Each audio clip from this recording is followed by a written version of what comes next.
büyük verdi işte. Buradaki ceren.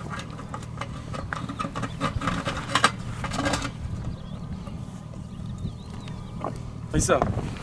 Herman ki ben ki bul ver. Böyle sıcıyor lan.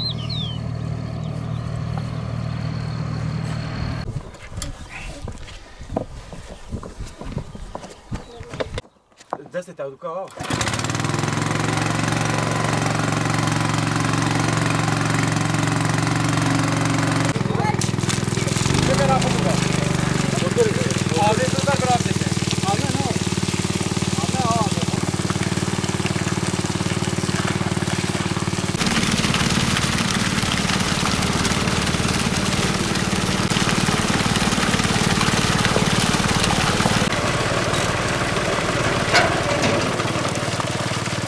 Ben alıyorum.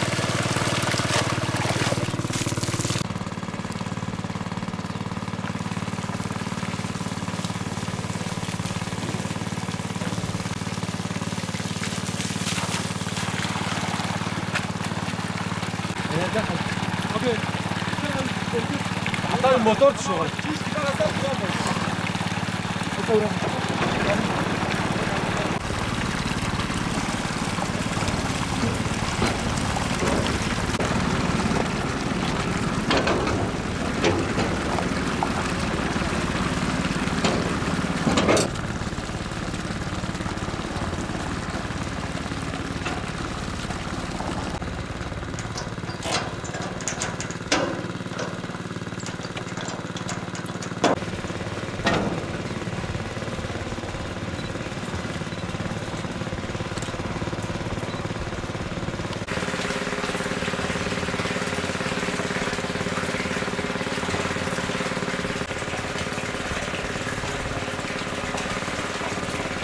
Burası Diyarbakır Ergani'ye bağlı Alitaş Köyü Küme Evleri Mezrası, Toytalası Küme Evleri Mezrası.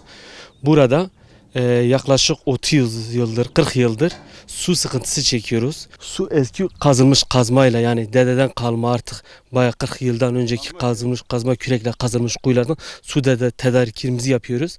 İçme suyu olarak gördüğünüz gibi su motorlarıyla suyu çıkarıp normal traktörlerle eve kadar yetiştirmeye çalışıyoruz kendi imkanlarımızla. Bir 10-15 yıldır kendi traktör gücümüzle yapıyoruz. Daha öncesinde de binek hayvanlar aracılığıyla yapılıyordu bu. Yani 21. yüzyıldayız. Bu durumda olması bir köyün ya da bir insanların üzücü açıkçası. Hava karlı olsa, çamurlu da olsa biz bu suyu içmek zorundayız. Herhangi bir yöntemle bir şekilde eve ulaştırmak zorundayız. Biz bu suyu içmesek, yani susuz, öyle diyeyim size. Yani çamurludur da, yani bazen berrak olduğu da oluyor da, ama içmek zorundayız suyumuz. Yağmurlu havalarda da olsa, fırtınalı durumlarda da olsa bu suyu alıp da eve götürüp içmek zorundayız. Öyle diyeyim. Günde şöyle diyeyim, en az bir traktör günde 3-4 defa gelir buraya. Bir de sadece içmek için, bir de evde tedarik olarak hayvanlarımız var. Hayvanlara da su götürmek, ulaştırmak zorundayız. Hayvancılık işi yapıyoruz biz. Mazot faturası ödüyoruz aslında. Açık fatura ödüyoruz böyle. Traktörlere getirdiğimiz, su motorlarına götürdüğümüz benzin olsun, mazot olsun, o şekilde faturalar ödüyoruz yani. Suya fatura değil de suya mazot faturası ödüyoruz, öyle diyelim.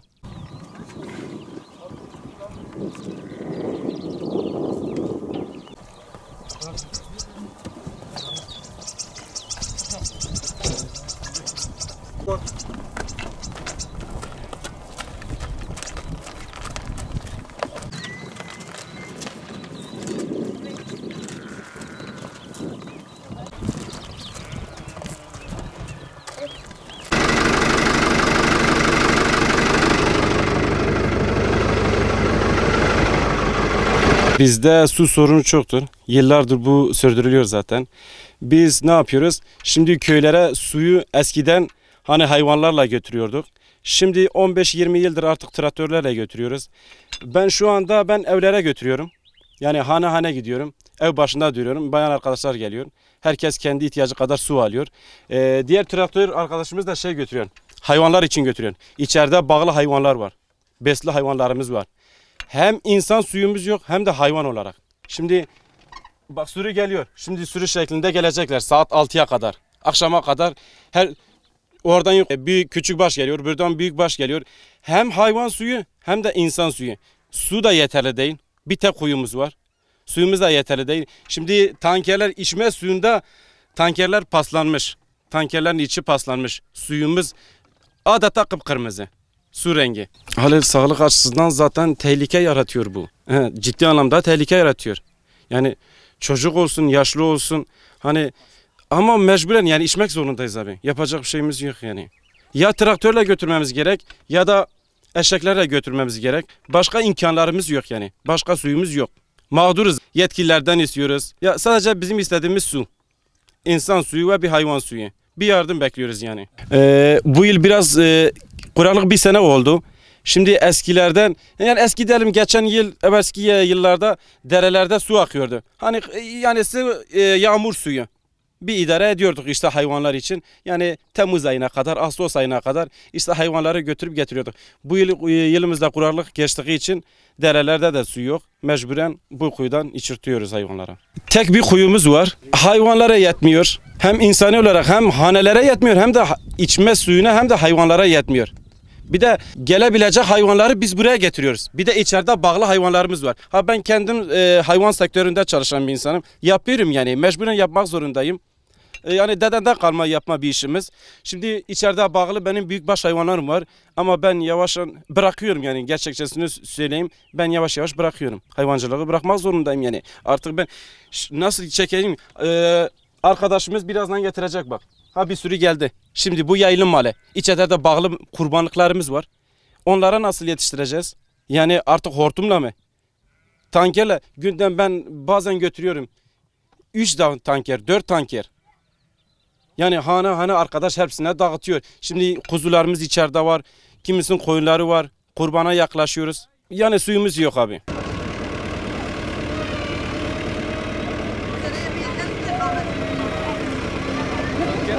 abi mala kayak buah habis mala ada tiga buah var ya buah habis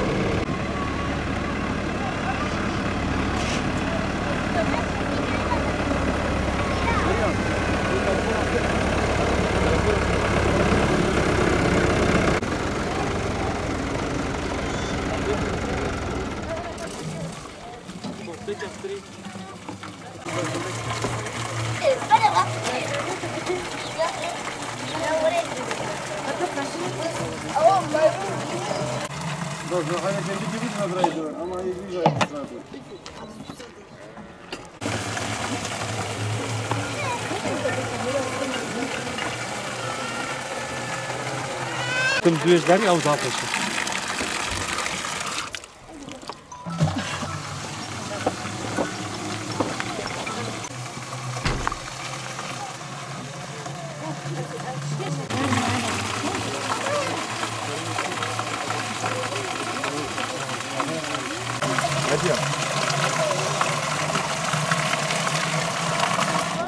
Bizim köyde su yok. 15 haneyiz. Ondan sonra günde 2 tanker traktörlerle getiriyoruz. Sabah bir tanker geliyor, akşam bir tanker köye yetmiyor.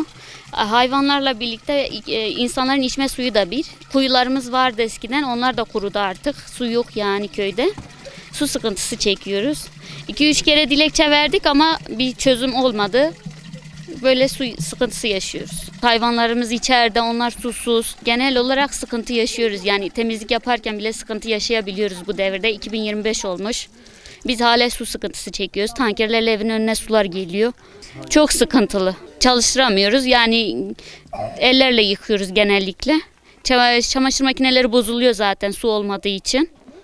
Sürekli sıkıntı yaşıyoruz. Özellikle kışın çok sorun oluyor bizde su. Hani sular donuyor zaten tankerler. Bazen traktörlerde yakıtlar donuyor. Sular gelmiyor. Bazen birkaç gün elektrik yok. Sürekli bir sıkıntımız var. Şu an hiçbir yerde suyumuz yok. Yağmur suyundan biz suyumuzu karşılıyorduk. Bu yıl yağmur da olmadığı için şu an maalesef ki hiçbir yerde su yok. Sadece gördüğünüz gibi 2 tane tankerle su geliyor. İnsanların ve hayvanların suyunu karşılamakta yetersiz bunlarda. Çamaşır makinesi çalıştıramıyoruz. Bulaşık makinesi çalıştıramıyoruz. Evimizin temizliğini yapamıyoruz. Mağduruz yani mağduruz. Bizim köy hani sahipsiz diyelim yani. Hiç kimse bu konuyla ilgilenmiyor. Defalarca kez dilekçe de verdik. Gerek DİSKİ'ye gerek Büyükşehir Belediye'ye kendim bizzat birkaç defa aradım ama hiçbir sonuç Maalesef ki bulamadık. Yani burası ilçe olsaydı, bir il olsaydı eğer millet 3 saat su gelmeseydi millet feryat figan ederdi, karşılığını alırdı ama maalesef ki 30 yıldır suyumuz yok. Hiç kimse ilgilenmiyor, ne bir yetkili, hiç kimseye ilgilenmiyor. Şu an biz bu sorunla kendimiz baş etmeye çalışıyoruz. Kendimiz bir çözüm bulmaya çalışıyoruz. Mağduruz artık, ne diyebilirim ki, su olmadan hayat yok ki. Çamaşır yıkamıyoruz, bazen elle yıkıyoruz, bazen banyo yaptıracağız, çocuklara bakıyoruz, su yok, çocuklar okula gidiyor, su yok. Bazen bulaşığı zaten kendimiz yıkıyoruz, suyu hani taşıyoruz, damlarda kurduğumuz bir tonluk depolarda depoluyoruz. Birkaç gün o su kaldıktan sonra su zaten yosun tutuyor, içilmez hale geliyor. Rezillik işte.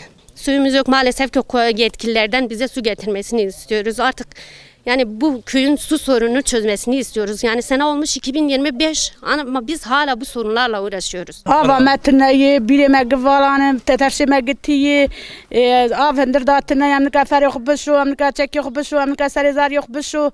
Valla em rezilen, em nikanin. Piştavan deşi, gış berab metrada piştavan deşi, niye wan deşi, em gıkut bunu. و 30 سال آب نمالیات نی.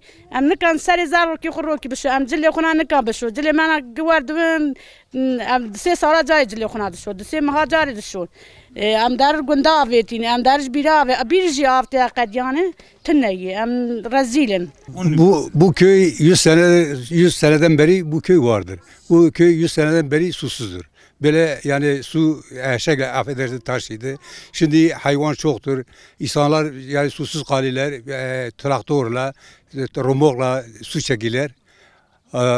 Durum böyledir. Yani hayvanlar susuz kalıyor. İnsanlar susuzdur. Ben gerekli bilgilere bildirdim. Diyarbakır'da diski buraya geldi. Benim evime geldi. Ben Ali Taş'ta oturuyorum. Burası benim mezramdır. Diski buraya gönderdim. Geldi, onlar da kendisi geldi. Burayı kontrol etmeye geldi. Baktılar. Hani bir ses bir şey çıkarmadı. Şu ana kadar bir yetkililerden bir şey duymadık. Sadece bu mezrada sıkıntı var. Bizim köyde su sıkıntısı yoktur. Yani bizim köy 150 hanelik köydür. Herkesin son taşı var.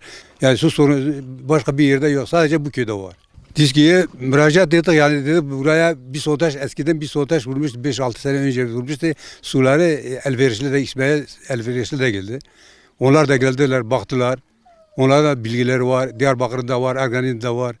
Yani her yerin bilgisi var. Burası susuz olduğunu herkes biliyor. Ya burası şimdi Yanardağ. Burada su yok ama bir kilometre ileride bir sondaj vursa her yer yani su doludur. Yani su çoktur burası. Yani bizim köyde 20 metre sondaj vurdu, su çıktı.